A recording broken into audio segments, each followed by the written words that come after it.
না এই যে ভিক্ষা থালটা দিলা সুন্দর করে ভিক্ষা বেড়া না কি হলো জান না না দেরি হয়ে যায় কি আপনারা মনে চাইতেছেন আমি ভিক্ষা দেওয়া শুরু করে দিই নাকি চাইতেছেন না তাহলে খারাপ হয়েছেন কেন যা যা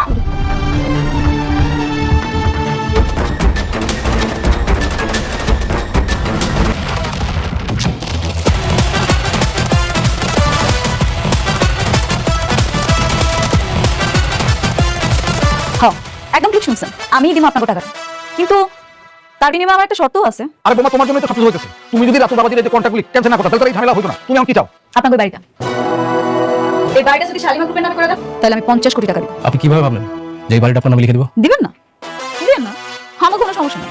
আপনি ঋণের দায়ে জেলে পড়ছে মরেন তাহলে আমার তো কিছু আসা যায় না তাই না? কি বলেন? উনি তো ঠিক করে বলেছেন আপনি যদি টাকা পরিশোধ করতে না পারেন তাহলে তো ব্যাংক আপনার সকল সম্পত্তি ক্রয় করবে এবং নিলামে তুলে বিক্রি করে দেবে। আরে বাড়িঘর সব নিয়ে নিলে আমরা থাকবো কোথায়? রাস্তায়। আপনারা রাস্তায় থাকবেন ওইটাই আপনাদের জন্য উপযুক্ত জায়গা। এখন কোন আপনার কি শালিমা গ্রুপের নামে এটা লিখে দিতে চান নাকি চান না? বুঝতে পারছিস? সঞ্জিত খেলতে পারো। আপনার দাঁড়ান, আমি লিখে দিচ্ছি। বাহ বেশ ম্যাডাম আঙ্কেল ম্যাডাম বুঝতে পারছেন তো কি করতে হবে? আসসালামু আলাইকুম বন্ধুরা। আজকের পর্বে এমন এক ভয়ঙ্কর প্রতিশোধের খেলা শুরু হয়েছে যেটা দেখার পর আপনারাও অবাক হয়ে যাবেন। যে রাতুল একসময় অনেক আর মেঘলার জীবন তছনছ করে দিয়েছিল, আজ সেই রাতুলই নিজের পাতা ফাঁদে নিজেই আটকা পড়ে গেল। মেঘলা শুরু থেকেই শান্ত ছিল, কিন্তু তার নীরবতার আড়ালে যে এত বড় ঝড় লুকিয়েছিল সেটা কেউ বুঝতেই পারেনি। রাতুল ভাবছিল টাকা আর ক্ষমতার জোরে সে সবাইকে নিজের ইশারায় নাচাবে, কিন্তু মেঘলা খুব ঠান্ডা মাথায় এক এক করে তার সব রাস্তা বন্ধ করে দিল।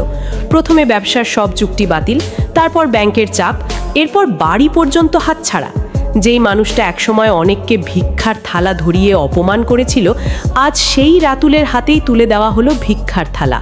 এই দৃশ্যটা ছিল পুরো পর্বের সবচেয়ে শক্তিশালী মুহূর্ত। আরও ভয়ঙ্কর ব্যাপার হচ্ছে রাতুল এখনো থামেনি। সে পরিষ্কার হুমকি দিয়ে বলেছে সে প্রতিশোধ নেবে। তার চোখে এখন শুধু আগুন আর ধ্বংসের নেশা। মনে হচ্ছে সামনে আরও বড় ষড়যন্ত্র অপেক্ষা করছে। অন্যদিকে অনেক মেঘলার সব সম্পত্তি ফিরিয়ে দিতে চাইছে।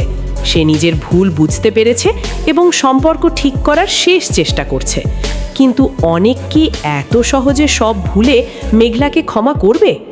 এদিকে অনির জীবনেও নেমে এসেছে নতুন ঝড়। বৃষ্টি অনেক দিন ধরে নিজের অসুস্থতার সত্যটা লুকিয়ে রেখেছিল। যখন অনি জানতে পারল বৃষ্টি হয়তো কখনো মা হতে পারবে না, তখন মুহূর্তেই বদলে গেল পুরো পরিবেশ। কিন্তু ভালোবাসার জায়গা থেকে অনি বৃষ্টিকে ছেড়ে যায়নি, বরং সে বলেছে সত্যিকারের ভালোবাসা কখনো মাঝপথে কাউকে ফেলে যায় না। এই দৃশ্যটা সত্যিই অনেক আবেগের ছিল। অন্যদিকে গ্রামের বাড়িতে চলছে আলাউদ্দিনের কান্নাকাটি আর পাগলামি। ফাতেমা চলে যাওয়ার পর সে পুরোপুরি ভেঙে পড়েছে। কখনো গোয়াল ঘরে লুকিয়ে থাকছে, কখনো সবার সামনে বউ বউ করে কান্না করছে। পরিবারের সবাই তাকে সামলানোর চেষ্টা করছে, কিন্তু তার মাথা যেন ঠিকভাবে কাজই করছে না। তবে এখানেই শেষ না, কারণ এই সুযোগেই শুরু হয়েছে নতুন চোর পরিকল্পনা। সবাই যখন বিয়ের অনুষ্ঠানে ব্যস্ত, তখন রাতের অন্ধকারে বাড়িতে ঢুকে পড়ে কয়েকজন চোর।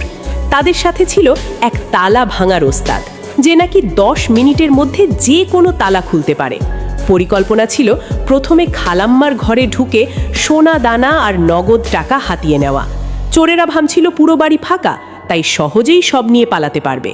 কিন্তু তাদের এই পরিকল্পনার মাঝেই ঘটতে পারে বড় বিপদ, কারণ যদি পরিবারের কেউ হঠাৎ ফিরে আসে তাহলে পুরো ঘটনা অন্যদিকে মোড় নিতে পারে।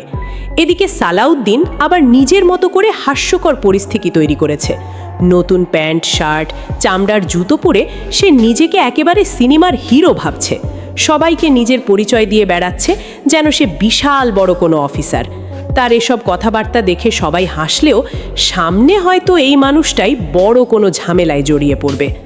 সব মিলিয়ে আজকের পর্বে ছিল প্রতিশোধ, অপমান, কান্না, ভালোবাসা আর নতুন ষড়যন্ত্রের ভয়ঙ্কর মিশেল। এখন দেখার বিষয় রাতুল কি সত্যিই ভয়ঙ্কর কোনো প্রতিশোধ নেবে, নাকি মেঘলা শেষ পর্যন্ত অনেকের মন আবার জিততে পারবে। আর চোরদের সেই গোপন পরিকল্পনার শেষটা কোথায় গিয়ে দাঁড়াবে সেটাই এখন সবচেয়ে বড় প্রশ্ন। ভিডিওটি ভালো লাগলে অবশ্যই লাইক, কমেন্ট আর সাবস্ক্রাইব করতে ভুলবেন না।